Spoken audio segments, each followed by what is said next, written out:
ماہ رمضان ماہ رمضان ماہ رمضان آ گیا۔ الحمدللہ رب العالمین والصلاة والسلام علی سید الانبیاء والمرسلین، اما بعد فاعوذ باللہ من الشیطان الرجیم، بسم اللہ الرحمن الرحیم۔ الصلاة والسلام علیک یا رسول اللہ وعلی آلک واصحابک یا حبیب اللہ، الصلاة والسلام علیک یا نبی اللہ وعلی آلک واصحابک یا نور اللہ۔ فرمان مصطفیٰ صلی اللہ تعالی علیہ وآلہ وسلم، جس کے پاس میرا ذکر ہو اور وہ مجھ پر درود شریف نہ پڑھے تو لوگوں میں وہ کنجوس ترین شخص ہے۔ صلو علی الحبیب صلی اللہ تعالی علی محمد صلی اللہ تعالی علیہ وسلم۔ پیارے پیارے اسلامی بھائیوں، رمضان المبارک کا پیارا پیارا مہینہ تشریف لا چکا ہے، اور یہ اللہ کا بڑا احسان ہے کہ اس نے ہمیں پھر سے ماہ رمضان المبارک عطا فرمایا۔ اس کا احسان ہے، اس کا شکر ہے۔ تو آئیے ایک بہت ہی پیارا واقعہ میں آپ کو سناتا ہوں، بہت ہی غور سے اس واقعے کو سنیے گا اور اس واقعے سے ایک سبق حاصل کریں، اس سے درس لیں اور اس پر عمل کرنے کی کوشش کریں۔ حضرت سیدنا وہب بن منبہ رضی اللہ تعالی عنہ فرماتے ہیں، بنی اسرائیل کے ایک نوجوان نے ہر قسم کے گناہوں سے توبہ کی، پھر 70 سال تک مسلسل عبادت کرتا رہا، دن کو روزہ رکھتا، رات کو جاگتا۔ اس کے تقوی کا یہ عالم تھا کہ نہ کسی سائے کے نیچے آرام کرتا اور نہ ہی کوئی عمدہ غذا کھاتا۔ جب اس کا انتقال ہو گیا تو اس کے بعض دوستوں نے اسے خواب میں دیکھ کر پوچھا، ما فعل اللہ بک، یعنی اللہ عز و جل نے تیرے ساتھ کیا معاملہ کیا؟ تو اس نے بتایا کہ اللہ عز و جل نے میرا حساب لیا، پھر سب گناہوں کو بخش دیا، مگر ایک تنکا جسے میں نے اس کے مالک کی مرضی کے بغیر لے لیا تھا اور اس سے دانتوں میں خلال کیا تھا، وہ تنکا اس کے مالک سے معاف کروانا رہ گیا تھا۔ افسوس صد افسوس، اسی سبب سے ابھی تک مجھے جنت سے روکا ہوا ہے۔ پیارے محترم اسلامی بھائیوں، لرز جاؤ، تھرا اٹھو کہ جب غضب جبار اور قہر قہار عز و جل جوش پر آتا ہے تو ایسے گناہ پر بھی گرفت ہو جاتی ہے جسے دنیا والوں کے نزدیک بہت ہی معمولی تصور کیا جاتا ہے۔ جیسا کہ ابھی حکایت میں گزرا کہ ایک عابد و زاہد اور نیک بندہ صرف اور صرف اس وجہ سے جنت سے روک دیا گیا کہ اس نے ایک حقیر تنکا اس کے مالک کی اجازت کے بغیر لے کر اس سے دانتوں میں خلال کر لیا تھا اور پھر بغیر معاف کروائے انتقال کر گیا تو پھنس گیا۔ ذرا سوچئے، غور کریے کہ ایک تنکا تو کیا شے ہے، آج کل تو لوگ نہ جانے کیسی کیسی قیمتی امانتیں ہڑپ کر جاتے ہیں اور ڈکار نہیں لیتے۔ مسلمانوں ڈر جاؤ، حقوق العباد کا معاملہ نہایت ہی سخت ہے۔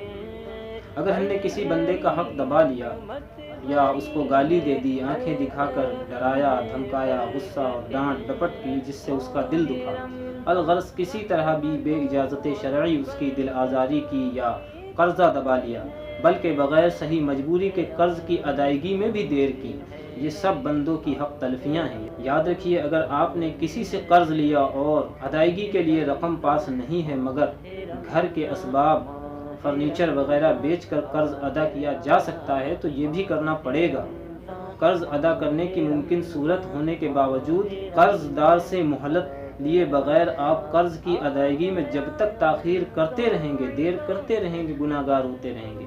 اب چاہے آپ جاگ رہے ہوں یا سو رہے ہوں، ایک ایک لمحے کا گناہ لکھا جاتا رہے گا، گویا ادائیگی قرض تک مسلسل آپ کے گناہوں کا میٹر چلتا رہے گا۔ الامان والحفیظ، جب قرض کی ادائیگی میں تاخیر کا یہ وبال ہے تو جو کوئی پورا قرضہ ہی دبا لے اس کا کیا حال ہوگا۔ اعلیٰ حضرت رحمۃ اللہ تعالی علیہ سے قرضے کی ادائیگی میں سستی اور جھوٹے حیل و حجت کرنے والے شخص زید کے بارے میں استفسار ہوا تو آپ رحمۃ اللہ تعالی علیہ نے ارشاد فرمایا، زید فاسق و فاجر، مرتکب کبائر، ظالم و کذاب، مستحق عذاب ہے۔ اس سے زیادہ اور کیا القاب اپنے لیے چاہتا ہے۔ اگر اس حالت میں مر گیا اور دین یعنی قرض لوگوں کا اس پر باقی رہا، اس کی نیکیاں ان قرض خواہوں کے مطالبے میں دی جائیں گی۔ کیوں کر دی جائیں گی، یعنی کس طرح دی جائیں گی، یہ بھی سن لیجئے۔ تقریباً 3 پیسہ دین یعنی قرض کے عوض یعنی بدلے 700 نمازیں با جماعت دینی پڑیں گی۔ جب اس قرضہ دبانے والے کے پاس نیکیاں نہ رہیں گی تو ان قرض خواہوں کے گناہ اس مقروض کے سر پر رکھے جائیں گے اور آگ میں پھینک دیا جائے گا۔ مت دبا قرضہ کسی کا نہ بکار، روئے گا دوزخ میں ورنہ زار زار۔ توب الی اللہ، استغفر اللہ۔ پیارے پیارے اسلامی بھائیو، دنیا میں کسی پر ذرہ برابر ظلم کرنے والا بھی جب تک مظلوم کو راضی نہیں کر لے گا اس وقت اس کی خلاصی یعنی چھٹکارا ناممکن ہے۔ ہاں، اللہ عز و جل اگر چاہے گا تو اپنے فضل و کرم سے قیامت کے روز ظالم و مظلوم میں صلح کرا دے گا۔ بصورت دیگر اس مظلوم کو ظالم کی نیکیاں دے دی جائیں گی۔ اگر اس سے بھی مظلوم یا مظلومین کے حقوق ادا نہ ہوئے تو مظلومین کے گناہ ظالم کے سر پر ڈال دیے جائیں گے، اور اس طرح وہ ظالم اگرچہ دنیا میں نیک و پرہیزگار رہ کر بڑی بڑی نیکیاں لے کر قیامت میں آیا ہوگا، مگر بندوں کے حقوق ضائع کرنے کے سبب بالکل مفلس و پلاش ہو جائے گا اور اسی وجہ سے جہنم رسید کر دیا جائے گا۔ تو پیارے پیارے اسلامی بھائی، ہمیں یہاں پہ بڑی فکر کرنی، غور کرنی ہے۔ دیکھیں، ایک تنکے کی وجہ سے وہ عبادت گزار شخص جنت میں جانے سے روک دیا گیا۔ آج دیکھیں کہ ہم لوگوں کے اندر یہ بھی عادت ہوتی ہے، کسی کے ٹھیلے پہ گئے، بیچارہ چنے بیچنے والا چنے بیچ رہا ہے، بھائی کیا حساب دیے، اور اس کے ٹھیلے سے مٹھی میں کچھ چنے اٹھا کر کے کھانا شروع کر دیتے ہیں۔ تو ہم دیکھیں کہیں ایسا نہ ہو کہ قیامت کے دن ہم اسی وجہ سے پھنس جائیں۔ اب ہم کہیں کہ یار اتنے معمولی سے 2-4 چنے کھا لیے تو ٹھیلے والا کیا کہے گا؟ نہیں بھائی، کسی کی کوئی بھی چیز ہے، دیکھیں ایک ظاہر سے تنکے کی ایک کیا حیثیت تھی، اس کی کیا قیمت تھی، لیکن اس وجہ سے پھنسا بندہ۔ کسی کا موبائل بغیر اجازت لے لیا، اس کی گیلری کھول دیا، پاسورڈ کھول لیا، گیلری چیک کرنے لگے۔ تو یہ سب کام، ہمیں ان کاموں سے بچنا چاہیے۔ کسی کی کوئی بھی چیز ہو، چاہے وہ معمولی سی ہو، بظاہر اس کی کوئی قیمت نہ ہو، جب تک سامنے والے کی اجازت نہ ہونا اس وقت ہم اس کی کوئی بھی چیز بغیر اجازت نہ لیں۔ اسی میں ہماری بھلائی ہے۔ اور پھر ہمیں اپنی آخرت کی فکر کرنی ہے۔